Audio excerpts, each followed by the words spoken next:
Assalamualaikum warahmatullahi wabarakatuh.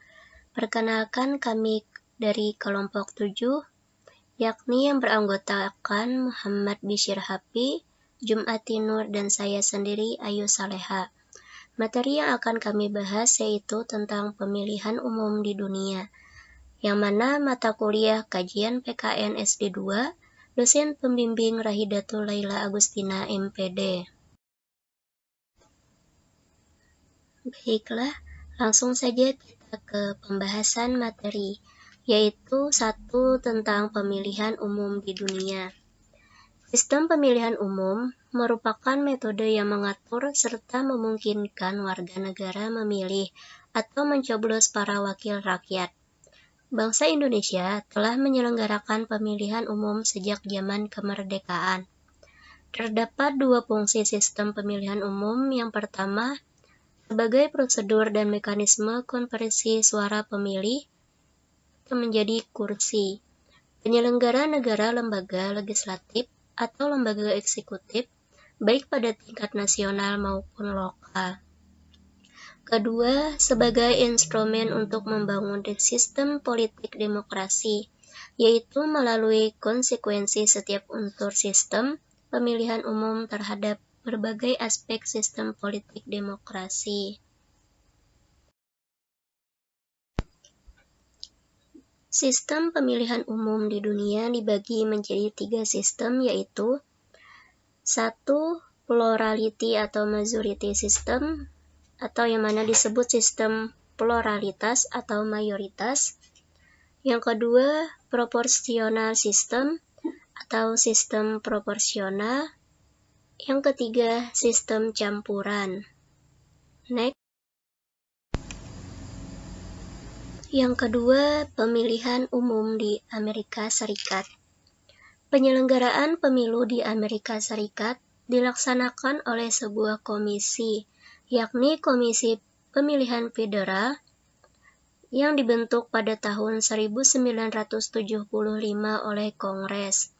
Kongres membentuk Komisi Pemilihan Federal atau FEC untuk mengelola dan menegakkan undang-undang federal kampanye pemilu, yakni undang-undang yang mengatur pembiayaan pemilu federal. Pemilihan umum atau pemilu di Amerika Serikat diselenggarakan setiap 2 tahun sekali pada bulan November tahun genap. Pemilu selalu jatuh pada hari Selasa, yang jatuh setelah Senin pertama pada bulan tersebut. Walaupun diselenggarakan setiap 2 tahun sekali, hanya setiap 2 pemilu atau 4 tahun sekali jabatan Presiden Amerika Serikat diperebutkan, dan pemilu yang inilah yang umumnya menarik perhatian dunia. Berikut adalah tahapan pemilu presiden di Amerika Serikat, ada 17. Yang pertama, negara-negara bagian melakukan pemilihan pendahuluan. Yang kedua, konvensi nasional. Yang ketiga, kampanye dan pemilu. Yang keempat, electoral college. Oke, selanjutnya yang akan dibacakan oleh saya Muhammad Bishir Hafi. 3. Pemilihan umum di Rusia. Sampai tahun 1917, Rusia merupakan kerajaan atau kekaisaran dan seorang tsar sebagai kepala negara. Konstitusi tahun 1993 mengatakan bahwa Rusia merupakan negara demokratik, federatif, dan berdasarkan aturan hukum atau undang-undang dengan bentuk pemerintahan republik. Pemerintahan dipegang oleh presiden yang berpusat di Kremlin. Presiden dipilih lewat pemilu, serta Perdana Menteri yang bertanggung jawab pada parlemen, namun dengan peranan yang terbatas dibandingkan dengan presiden. Masa jabatan presiden 6 tahun, yang dipilih secara langsung, bebas, adil, dan rahasia pada pemilu yang menerapkan sistem multipartai. Rusia adalah negara yang pertama yang menanggalkan konstitusionalisme politik.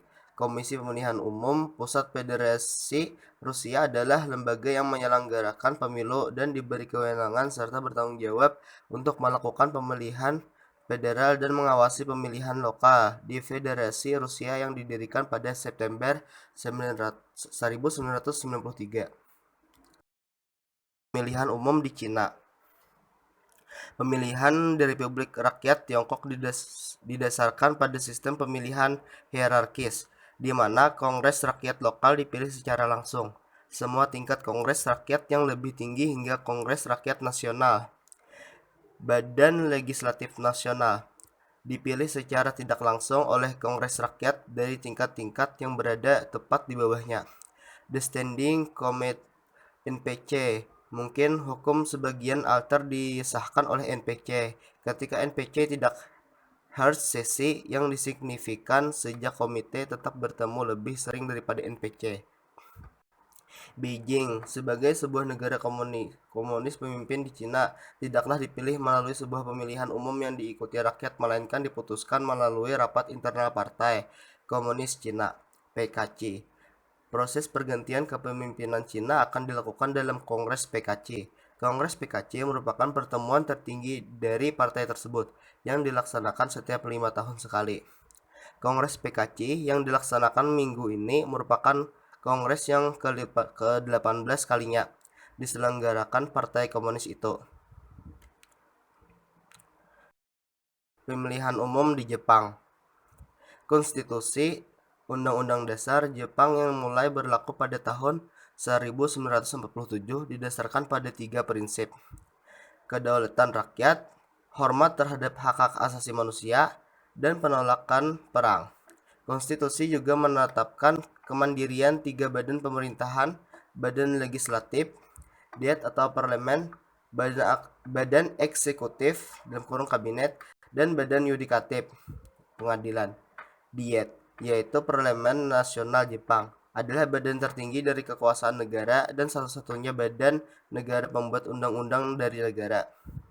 Dia terdiri dari majelis rendah dengan 480 kursi dan majelis tinggi dengan 242 kursi. Semua rakyat Jepang dapat memberikan suaranya dalam pemilihan setelah mencapai usia 20 tahun. 6. Pemilihan umum di Korea Selatan.